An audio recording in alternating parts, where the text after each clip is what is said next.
Have you ever wondered why London operates 6 commercial airports when cities 3 times its size manage perfectly well with just 2? This seemingly excessive infrastructure tells a fascinating story of wartime legacy, urban planning challenges, and the explosive growth of modern aviation, while megacities like Tokyo, with nearly 4 times London's population, efficiently handle their air traffic through to major hubs. The British capital stubbornly maintains half a dozen aviation gateways. In 2024 alone, Heathrow welcomed a record-breaking 83.9 million passengers, yet London still operates 5 additional airports to serve its metropolitan area. Today, we're diving deep into one of aviation's most intriguing mysteries. By the end of this documentary, you'll understand how historical accidents, geographic constraints, and strategic miscalculations created this unique situation.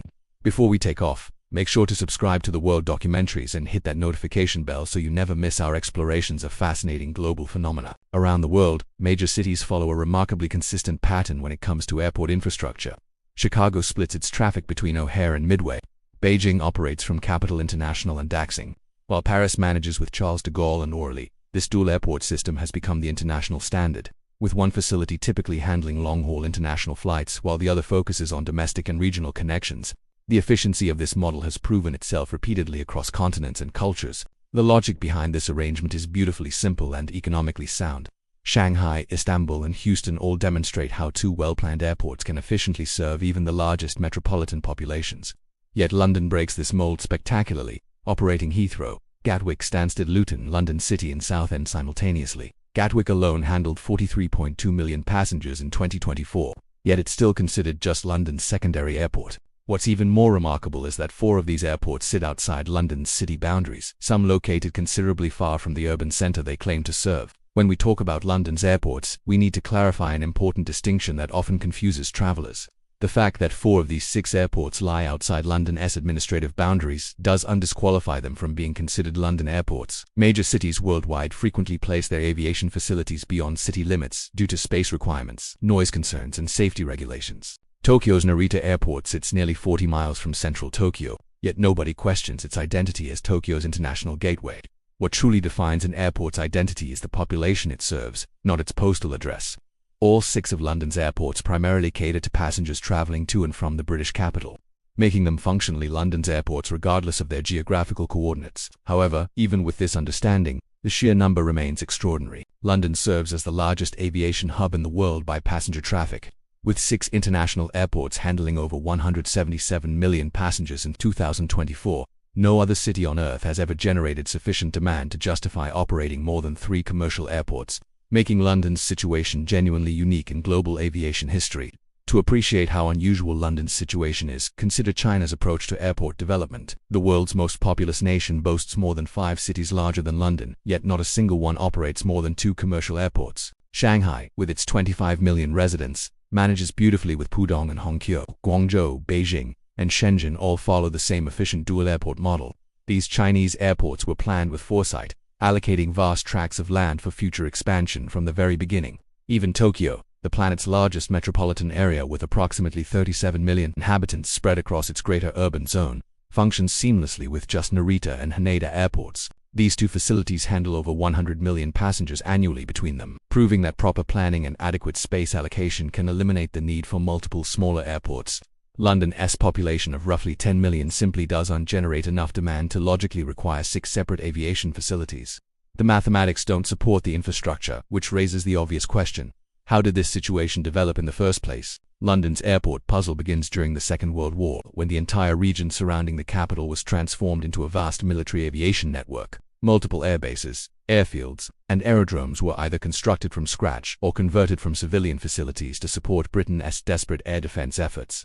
These installations weren't limited to 6 locations. Dozens of military aviation sites dotted the landscape around London, each playing crucial roles in the conflict. The Battle of Britain demanded this extensive infrastructure, as Fighter Command needed dispersed bases to survive German bombing campaigns. When peace finally arrived in 1945, these airbases suddenly lost their military purpose just as commercial aviation was, beginning its revolutionary transformation of global travel. Rather than demolishing these facilities or leaving them abandoned, British authorities made a fateful decision that would shape London's aviation future for decades. They began systematically converting former military airbases into commercial airports, choosing the path of least resistance rather than engaging in comprehensive long-term planning for the capital's aviation infrastructure needs. This opportunistic approach would prove both a blessing and a curse for London's future development.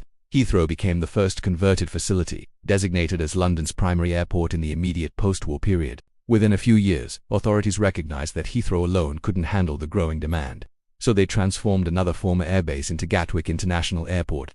This dual airport system seemed sufficient initially, mirroring what other major cities were establishing during the same era. Both airports enjoyed strong growth throughout the 1950s as jet aircraft made international travel accessible to middle-class travelers for the first time. However, the 1960s brought an unprecedented boom in air travel that caught London's planners off guard. Both Heathrow and Gatwick faced severe capacity constraints because they were surrounded by residential and industrial development, making expansion practically impossible. Rather than finding a new location with ample room for growth, authorities took the easier route. They converted yet another airbase in the north into Stansted Airport. This decision to build a third airport for a single city was virtually unheard of 60 years ago and remains rare even today. Stansted has since become London's third busiest airport and the fourth busiest in the United Kingdom, understanding why London needed a third airport while similarly sized cities managed. With two requires examining the fundamental planning mistakes. When Paris built Charles de Gaulle Airport, French authorities started with 2 runways but ensured vast surrounding land remained available for future expansion. As air traffic grew, they simply added new terminals and runways, eventually creating one of Europe's most efficient aviation hubs. This forward-thinking approach allowed Paris to consolidate operations and maximize efficiency while London fragmented its resources across multiple locations. London's approach was entirely reactive rather than proactive. Because they were converting existing airbases rather than planning purpose-built airports, they inherited whatever space limitations those military facilities had. If London had properly planned a single large airport after building Heathrow, with sufficient land to accommodate 5 or 6 runways and multiple terminals, they likely wouldn't face their current fragmented situation. Today, London's 6 airports collectively operate just 8 runways, compared to Chicago O'Hare's 8 runways at a single location or Houston's 8 runways across 2 airports. The inefficiency becomes starkly apparent when examining these statistics. After Stansted, London broke from the pattern of converting airbases and built London City Airport from scratch on a former dock in the 1990s. This unique facility, situated remarkably close to the financial district, could focus specifically on business travelers while relieving pressure on the other airports. Its runway-shaped location on an old dock provided a rare opportunity for urban airport development. The airport's proximity to Canary Wharf and the City of London made it invaluable for time-sensitive business travel, despite its limited capacity and short runway.